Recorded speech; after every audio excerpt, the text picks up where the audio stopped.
It's Tom Grennan on 947. This one is Higher, kicking off your 7 o'clock hour with Anele and the club. There will be no bigger moment in your life where your mind is blown than when, as a child, you see your teacher outside of school. Yeah, it is. It's like a life-shattering moment. You're just like, what? They let you leave? And you go, you do other things except teach. You at a restaurant. You got a family. I remember running into Mrs. Moolman. She was a teacher when I used to live in now Polokwane, then Petersburg. And Mrs. Moolman, because I was in boarding school, but for the last day of the year, my mom had picked me up early. Right. So I didn't spend the last day at boarding school because my mom came from Joburg to pick us up. Right. But because I was like, the last born, she picked me up early, and then I spent the night at the hotel with her at the Garden Court, and we waited for my sisters to wrap up school and pick them up the next day to come back to Joburg. Okay. And so we're at the Garden Court. So there we are at buffet breakfast. Guys, Mrs. Mooman, bacon and eggs. I was like, hi, girl. Is this you? I promise you, I was like, tagging my mom. I'm like, look at that. My mom's like, stop pointing. Stop pointing. What's going on? I was like, that's my teacher. And my mom was like, oh, okay. And then she carried on with her life because my mom understands that, adults can do what they want. Yes, of course. But as a child, you're like, why is she here having breakfast? Why isn't she at school? Mind blown. Okay. We had a teacher. He was the sports teacher. Okay. Right? And the cool teacher. And the cricket coach. But very strict. Like, cool, but very strict, right? You guys used to go get jacks from him. Yeah, exactly. Yeah. So he would, and it'd be very much discipline and control. Wait, sorry to pause you. I understand a lot of the kids are now asking their parents, what are jacks? Jacks, okay. We used to get hit. You used to get hit. Like, if you did anything wrong, you'd get a little, a pa and a pa. Yeah. And there was always one teacher who was in charge of the discipline. So you'd go to Mr. De Villiers' office to get jacks. And then you'd walk in and then you'd take a cricket bag, on your bum, back to class you go. Right. And this is why we are level-headed adults right now. Allegedly. But he, like I say, he was the strictest dude. Like, nice guy, but like very strict, right? Yeah. And especially with discipline, because discipline was his thing. Yeah.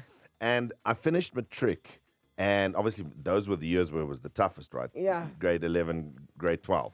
Those when you get into trouble with this. So he knew you well. Yeah. He knew us.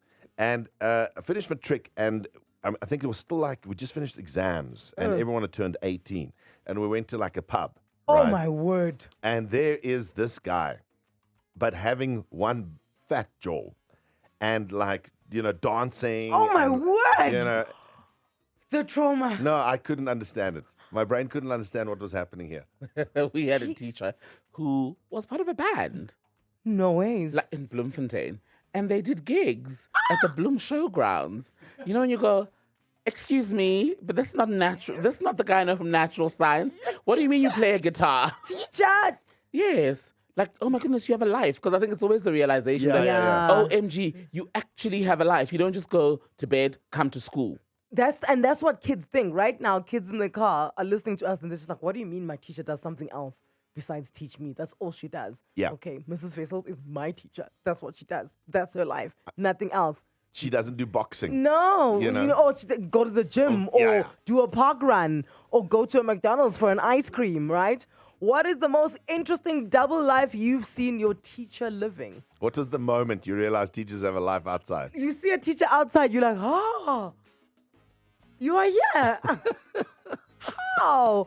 Give us a ring, 011-8838-947. Swing us a voice note, 084-0000-947. And to the teachers. What is the awkward moment someone found you outside? You do that thing where you look to the left, look to the right, you're like, oh, can't, they saw me. Okay, fine. I work at the circus. I'm the trapeze artist. 7:18 on the clock. Parents, you need to listen out here, okay? Because you've probably forgotten the day your mind was blown because you saw your teacher outside of her or his natural habitat. Okay, you ran into your headmaster at the macro. You're like, oh. And then he's dressed all weird. He's wearing like shorts. He's wearing shorts, and you've never seen him in shorts. Luckies. And he's just walking around eating, built on the audacity of it all.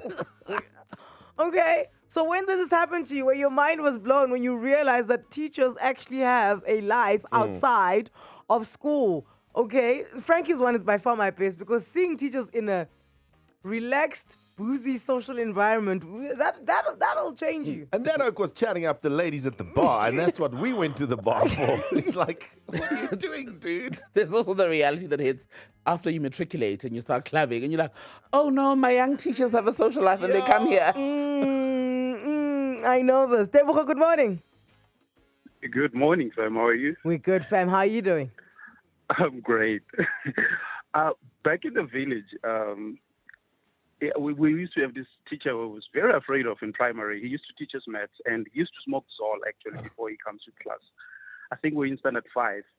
And then the other time I had to go get a key from my uncle. This was after school, late hours, from my uncle because my grandma was back and wanted a key for the house. When I get there, I find this teacher playing soccer with my uncles. And they were dribbling him and he fell and... Not so mighty after all.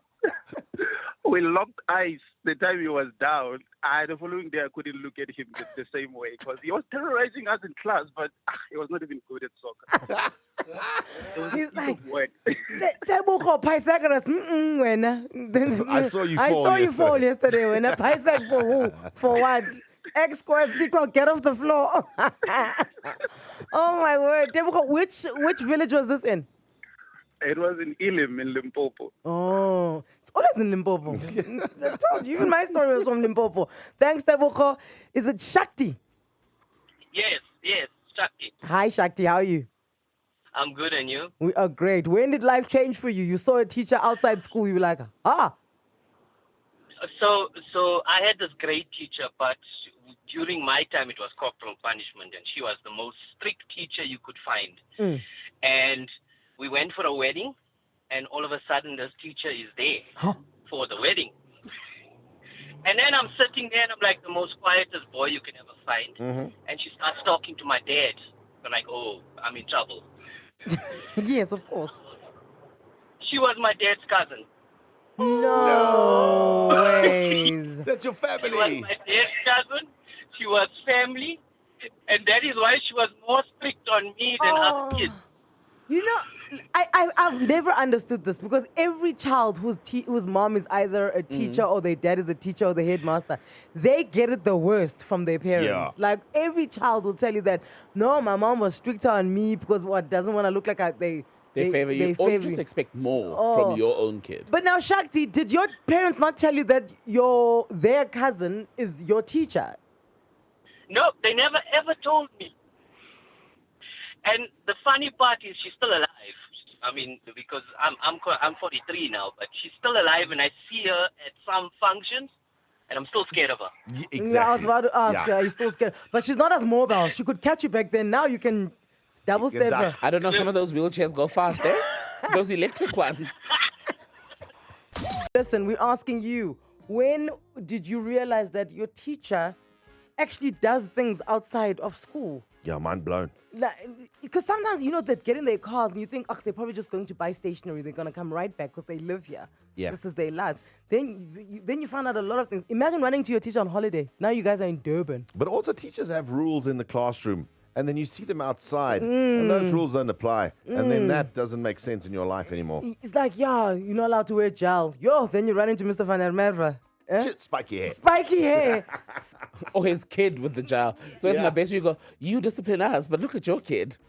Hello, in the club. My name is Junior. I saw my teacher at Nando's. One time I went to the Dwarves nightclub and our English teacher was there and sitting on the rooftop having a couple of drinks. Okay, we were in matric, so we were all 18. So we just sat down and had to drink with our English teacher. I worked at a school for nearly 10 years and I taught grade art for 7 years. For me, the most awkward moments was being in a bottle store and the learners' parents coming up to me. Hi, ma'am, how are you? In the back of my mind, I'm thinking, gosh, what are these parents not thinking about me? That's the worst, eh? I can imagine. She should have just said, this is what your kids have forced me to do. I was about to say, it's like, there is no supply of vodka enough in the world for what your kids put me through. Standing with a box wine, a 5-liter box wine. Anele and the club on 947.